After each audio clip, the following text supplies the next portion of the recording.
Karibuni kwenye kipindi. Asante. Umejifunza nini? Umekuwa kituoni muda gani na umejifunza nini? Weka maiki hapa juu kabisa.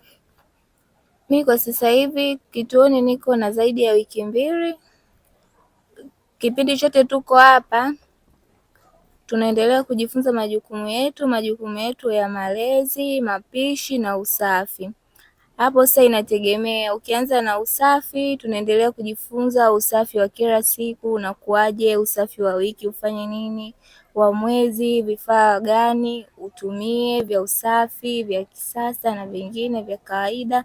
Tunaendelea kujifunza na vitu vizuri vya kusafishia pia mazingira. Ukija kwenye mapishi tunaendelea kujifunza vyakula vyetu vya kila siku, pia vingine vipya ambavyo tunaendelea kuangalia labda kwenye mitandao, lakini pia tunaendelea kujifunza kuhusu mlo kamili, kwamba kama ni dada uandae mlo wako uweje ili uwe mlo kamili, kama matunda, kama mboga, kama na vyakula vingine. Pia tunaendelea kusisitizwa kwenye upishi, usafi, pia kwenye kuweka ratiba, uwe na ratiba yako maalum, na pia kwenye malezi ya watoto tunaendelea kujifunza namna ukiwa unalea watoto kuna mambo ya muhimu ya kuzingatia. Pia kwenye malezi ya watoto uwe unajua jinsi ya kuwasiliana na watoto wako kulingana na umri walionao, lakini pia mtoto wako inatakiwa umpangie ratiba nzuri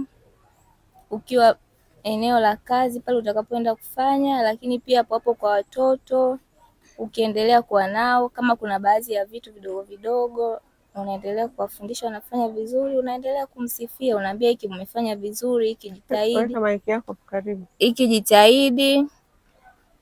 Na kwenye mambo mengine kama nidhamu, tunaendelea kujifunza nidhamu, usafi, namna bora ya kuishi na mabosi zetu, kwa sababu hiyo ni miongoni mwa sehemu yetu kama watoa huduma. Maanake hizo ni baadhi ya sifa ambazo mtoa huduma inabidi uwe nazo ili ukatoe huduma yako bora mpaka sasa hivi. Wewe specific nataka kujua kama mafundisho ya kwenye eneo la mapishi kuhusu usafi na mapishi umejifunza nini? Kuhusu usafi na mapishi. Food hygiene, inaitwa food hygiene. Yaani unapokuwa unaandaa vyakula, usafi unaotakiwa kuzingatia. Maiki weka juu huko. Mdomoni. Katika uandaaji wa vyakula kwa ujumla. Umejifunza? Kwa ujumla nimejifunza. Licha tu ya kujifunza hapa.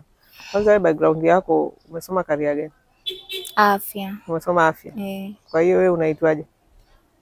Ni muuguzi. Ni muuguzi? Ndio. Kwa hiyo masuala ya usafi kwenu ni kama yani ndio kitu chenu, si ndio? Ndio madam. Okay, baada ya kuja hapa katika mafundisho yetu umejifunza nini kuhusu masuala ya usafi na chakula?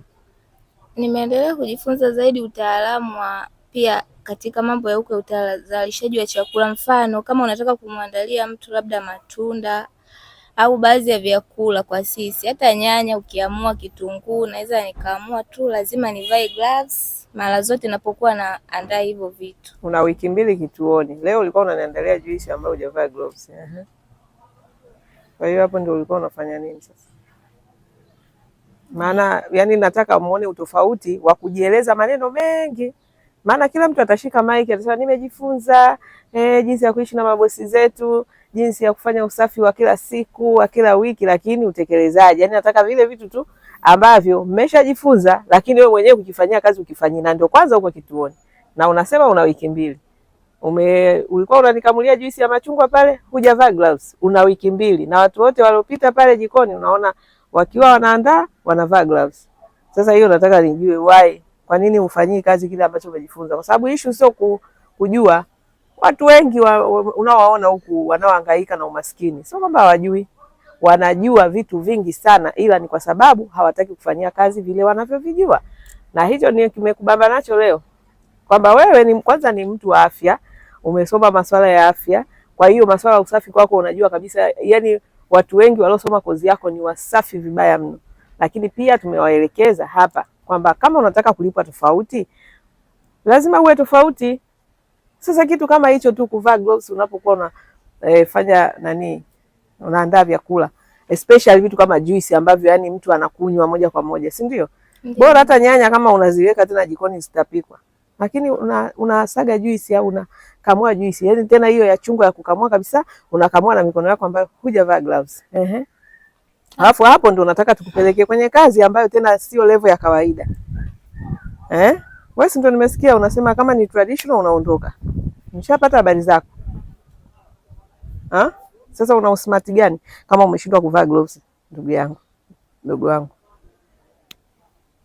Ndio tunamwambia bosi huyu dada ni smart, alafu akija kuangalia vitu vyake unavyofanya ndio kama hivyo. Hata dada traditional anakushinda. Kuna wadada traditional hapa yani wako makini na wanavaa gloves wanapokuwa kwenye masuala ya usafi, kwenye masuala ya kupika.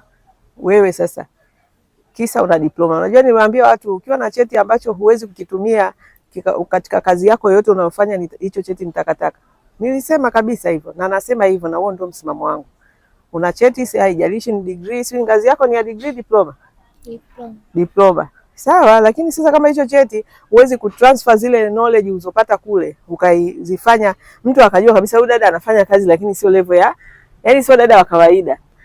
Ile elimu yako inatakiwa ikusaidie.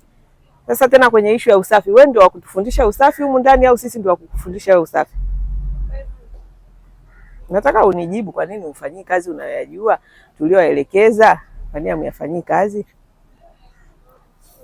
Ndio mnapelekwa kazini siku mbili mnarudishwa Tutafanyia kazi saa ngapi? Sasa ndio hapo labda ndio nishakupeleka kwa bosi. Nasema dada Amina, huyu ni smart dada.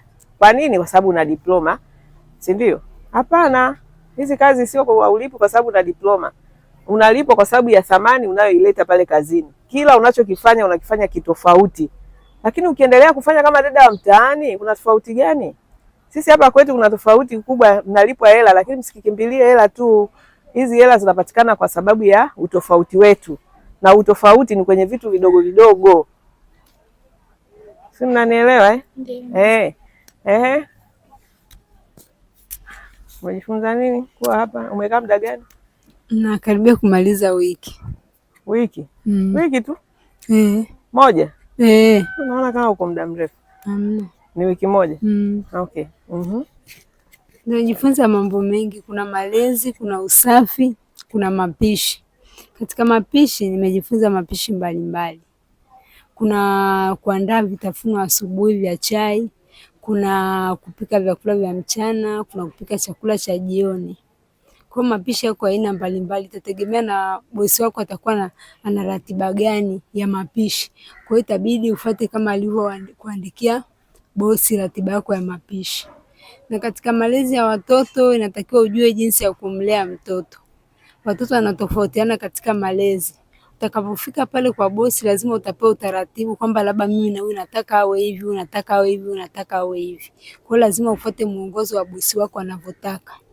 Kwa sababu watoto hawalingani, kwa sababu huwezi kuchukua nguo za mtoto mdogo labda wa mwaka ukafua na nguo ya mtoto wa miaka 10 au miaka 15 na tofautiana. Kwa hiyo lazima ujue jinsi ya kuwalea watoto, utofautishe kwenye usafi wa nguo za watoto. Hata katika kuzihifadhi lazima uhifadhi sehemu tofauti, kwamba za mtoto huyu bado, hata vifaa vya kufulia nguo lazima utenganishe. Huwezi kuchukua mtoto labda ni mchanga beseni lake ukachanganya nguo na za mtoto mkubwa. Hapana. Lazima ujue upange, unapofika kwa bosi lazima wewe mwenyewe upange ratiba yako, kwa sababu kuna usafi wa wiki, kuna usafi wa kila siku na kuna usafi yani wa mwisho wa mwezi ambao labda ni kusafisha labda nyumba nzima. Kwa lazima ulijue hilo uweze kulipangilia vizuri katika utaratibu ambao hautaathiri kitu chochote. Sasa kama mnajua hayo yote, juzi tumerudi asubuhi mazoezi na wakuta mmelundikana pale wote. Na pachafu, manguo machafu, maviti yamekaa ovyo ovyo. Na hayo yote unayozungumza unayajua. Kwa nini hayafanyiki kuanzia hapa kituoni? Yanafanyika madam, ndio tuko tunajiandaa hapa. Tunajiandaaje wakati mlituona mkaanza kukimbizana? Na ndio tabia ya wadada. Hiyo tabia ya waloko dada hawa dada wa kawaida wao shughuli zao ni kwamba akijua huu muda ni wa bosi kurudi, yeye ndio anaanza kujifanya alikuwa anafanya kazi. Lakini kumbe kutwa nzima alikuwa aidha ameshinda kwenye TV au alikuwa anazurura kwa majirani au tu alikuwa yani hafanyi kazi, yani si anajua bosi hayupo. Sasa nyinyi mnajua asubuhi tunatoka tunaenda mazoezini. Kwa hiyo mlivyotuona tu tumerudi, yani mkaanza kukimbizana, huyu si kashika hiki. Sasa hiyo inamuondolea mtu kwanza ile imani. Yani sisi wenyewe ndio maana juzi nikawa naambia hapa sioni dada yote wa kwenda kazini, kwa sababu mna act tabia za kimtaani, wakati sisi hapa tumeshawaelekeza namna ya wewe mwenyewe kujiongoza na kujisimamia, namna ya kuhakikisha kila kitu pale ulipo unakifanya. Sio lazima bosi wako awepo, tena hata asipokuwepo ndio unatakiwa kabisa uhakikishe anaporudi kila anachokiangalia anaona kimekaa sehemu yake, ndio anaona kweli nina mtu humu ndani. Lakini tabia karibia wote si mlikuwepo? Hapana. Nani alikuwa hayupo? Wewe ulikuwa haupo eh? Wewe tu. Wewe siku gani? Wewe umekuja lini? Jumanne. Okay, lakini wengi mlikuwepo. Wewe umerudishwa jana. Wewe nani ulikuwepo? Kwa nini mnafanya hivyo sasa? Hizo yani kwa sababu inabidi niwaulize. Nijue sababu sasa, kwa sababu kama ni kuwafundisha tumeshawaelekeza. Mnachotakiwa kukifanya mnakijua, kwa nini sasa mfanye? Na mnasubiri hivi, mnajua nyinyi ndio tunasubiri kuona yani nani ana uwezo wa kufanya kazi kama sisi tunavyo standard zetu, ndio tuwapangie kazi. Tumeona Amina yuko wiki 2. Kuna wengine wamekuja, hakuna watu waliokuja wakakuacha. Hakuna mtu ambaye amekuja akakukuta na ameshapangiwa kazi. Yupo unafikiri ni kwa nini? Mpe hii maiki Amina ajibu. Huyu hapa wa jina wako. Kuna mtu ameshakuja hapa, ameshapangiwa kazi, wewe bado upo. Wewe binafsi kichwani kwako unafikiri ni kwa nini? Nafikiri kuna baadhi ya vitu ambavyo mimi nitakiwa nifanye ila sijafikia kama vile viwango ambavyo mnavitaka. Sasa kama unajua hivyo, mbona hata usiulize? Unasema tu mimi nikipangiwa traditional naondoka. Wewe unafikiri ukiondoka unatukomoa sisi? Eti dada anasema amekuja na my expectation yake kwamba nataka mimi nipangiwe smart au professional. Kwa hiyo nyinyi mnachoangalia ni hela, lakini sisi tunajua hela sio shida kuzipata. Shida ni kwamba nyinyi wenyewe hamjakaa mkao wa hela, kwa sababu hamwezi kufanya majukumu kwa standardi zetu. Hizi standardi tunazowafundisheni ndizo mabosi wanazotarajia, na tunapata malalamiko kwa wadada wachache ambao hawaendi kufanya vile tunavyosema. Kwa hiyo bosi anasema hapana, mimi sipati kile kitu ambacho nasikia mnakiongea. Mafundisho mnayowafundisha au dada mlionipa sioni. Sasa zinakuwa tena ni lawama zinarudi kwetu na inakuwa ni usumbufu. Kwa hiyo sio kwamba sisi tunapenda mtu akae hapa anatunamlisha tu, si muda unazidi kwenda. Wewe unafikiri sisi tuna hizo hela za kuchezea? Hapana. Sisi tunatamani kila dada anayekuja hapa tujue kabisa huu level yake ni hii, na tunamfundisha kwa taratibu zetu, anajitahidi kwenda kuzifanya hata kama ni traditional. Tumeshasema traditional wa Dada Center ni tofauti na traditional mtaani. Kama mtaani kule watu bado wanalipwa 50,000. Lakini ukija wa Dada Center traditional unalipwa 1,500,000. Lazima ukae kwenye mkao wa kuelimishwa. Yaani mtu ambaye mkataba wako kwanza una mambo mazuri mengi, unasema usifanye hivi, usiibe, wadada wanarudishwa wameiba. Usivae vibaya, dada anarudishwa amevaa vibaya. Sasa mnatakaje? Mnataka tufanyeje? Kwa hiyo ndio hivyo, uwezo wako wa smart unaotaka hujaonekana. Ndio maana uko hapa, na kama unaona unataka smart, sisi kwa sasa uwezo wa kukupa smart hatukupi, sio kwa sababu hatuna wateja wa smart. Tunao, lakini hatuwezi kuwapelekea bomu. Hiyo ni dhambi, unajua? Kama sisi wenyewe hapa tunaona kabisa uwezo hujafikia, tukikuchukua tukampa bosi kwa sababu tu upo, hiyo sio, yani ndio ile nasema uwe mwaminifu kwa madogo. Sawa Kwa hiyo sisi hatuwezi kukupeleka smart wakati hujatuonyesha uwezo wa smart. Sasa na mimi nishawaambia silaha hizi hapa. Kwani hata kuna mtu mmoja amewahi kujishughulisha kusema jamani, hebu nijifunze hivi vitu madam ambavyo anasema viko kwenye mwongozo? Yupo kati yenu na kukaa kote hapa? Simple, mnasubiri, mnarundikana aidha hapa au kule. Mkituona kule mnakimbizana kama panya walioona paka wameingia. Huwezi kufanikiwa kwa staili hiyo, na mimi sitaki kufanya kazi na wadada wa hivyo. Jamani, mimi mwenyewe napambana. Hivi mnanisikia ninavyohema hapa? Kwa sababu mnaona kabisa nina mimba kubwa, sawa? Lakini bado nipo napambana. Kazi yangu mimi sasa hivi ni kuwaelimisha, ni kuwaongoza, ndio kazi yangu. Na ninatumia nguvu, natumia akili, natumia nguvu kufanya hii kazi. Na bado sijalala. Sasa unatoa wapi nguvu za kulala? Umekaa huna chochote, una mzigo wote. Unaelekezwa fanya kazi hizi kwa namna hii na hii na hii, utafanikiwa, utalipwa zaidi, hamfanyi. Sasa mnataka msaidiweje? Mimi siwezi kudili na watu wa hivyo kwa kweli. Huo ndio ukweli mchungu ambao mnatakiwa muusikie. Unataka kufanya kazi, yani unataka hela nyingi.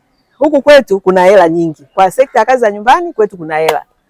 Sawa. Sasa unataka hela nyingi, hizi hela nyingi lazima uwe tofauti. Lazima ufanye kazi kwa ubora. Sawa eh? Twende Jennifer. Una siku ngapi kwetu na umejifunza nini? Tangu nimefika hapa nina wiki moja na siku mbili. Una wiki moja na siku mbili? Wiki moja na siku mbili. Nimejifunza vitu vingi sana ikiwemo kujiongoza. Pale ambapo unakuta kitu kimekaa mfano vibaya ambao sio sehemu yake, unakichukua unakirudisha sehemu yake. Pia tumejifunza usafi pamoja na malezi. Kulea watoto wadogo kuanzia mwezi mmoja na kuendelea. Pia kwenye usafi tumejifunza jinsi ya kuweka mazingira yetu safi, kufagia, kudeki na kufanya vitu mbalimbali kwa njia bora. Kwa sababu kama smart dada au traditional unatakiwa uwe smart kwenye vitu mbalimbali. Mfano kwenye kupanga vitu vyako inabidi uwe tofauti. Kupanga vitu na kupika inabidi uwe tofauti na wadada wengine wa mtaani huko, kwa sababu Wadada Center ni kampuni kubwa. Tumejifunza vitu vingi. Pia nimejifunza namna ya kuishi na watu, kwa sababu hapa tunakutana na watu mbalimbali walitoka sehemu mbalimbali. Kwa hiyo nimejifunza namna bora ya kuishi na watu, kuongea na watu vizuri. Hivyo ndio nimejifunza.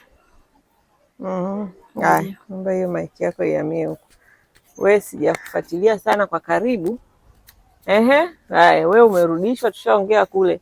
Lakini nataka nyinyi mjue huyu karudishwa kwa kitu cha kijinga kabisa. Ni traditional, lakini ni traditional ambaye anaweza kuwa smart dada. Akimaliza mwaka kwenye kazi yake ya traditional, huyu anakuwa smart dada kwa sababu ya utendaji wake wa kazi. Kazi zake anafanya vizuri sana na ametoa masomo yetu mengi ameyachukua. Anafanya ile customer care nzuri kabisa kwa mabosi zake. Yaani yuko vizuri. Ila kitu kimoja cha kipumbavu ambacho ameenda kukifanya akarudishwa, ameenda kuvaa mavazi yake ya kubanabana. Tuliongeaje kuhusu mavazi? Tuliongeaje? Hapa mnafundishwaje? Kaenda kavaa nguo za kubana karudishwa. Ndio hicho. Nasema hivi hapa ili nyinyi mjue, lakini na wanaotufuatilia wadada wajue, jamani, hapa mambo tunayofundisha hatubuni wala sio kwamba tunaonea wivu na shepu zenu. Tunataka muende mkafanikiwe. Sio, mnaelewa? Sio kwamba ni swala la kwamba labda mimi sitaki mvae vizuri au mpendeze au mabosi wenu hawataki. Hapana. Watu wanalinda ndoa zao. Unapoenda kule kwenye kazi yako, swala la mavazi, yani wewe vile tulivyokuelekeza fanya vile vile, kwa sababu tuna maana yetu, tunajua hawa watu kitu ambacho wanakitaka na wasichokitaka. Haya, shoga huyu hapa karudishwa. Tumeongea naye kule, hapa tu anafanya marudio. Na unawaambiaje wadada wenzio? Ni kwamba nilichojifunza, kwa sababu hapa tulifundishwa kuvaa nguo za heshima. Na hata kule tunapoenda makazini kule, unavovaa nguo za heshima pale, wewe endelea kuvaa hivyo hivyo. Sio usitegemee pale bosi anavyokuambia kwamba leo tutoke, lakini tunavotoka usinivalie nguo zako hizo unazotuvalia huko ndani. Vaa nguo nzuri ambayo ni na muonekano. Lakini wewe, mimi ninachoshauri kwamba usiende huko kavaa nguo yako ambayo unasema kwamba nikivaa hivi ndio nitaonekana nini? Tuonekana vizuri. Bosi mwenyewe atasema kumbe bosi anakuwa anafanya anakujaribu. Kwa hiyo sio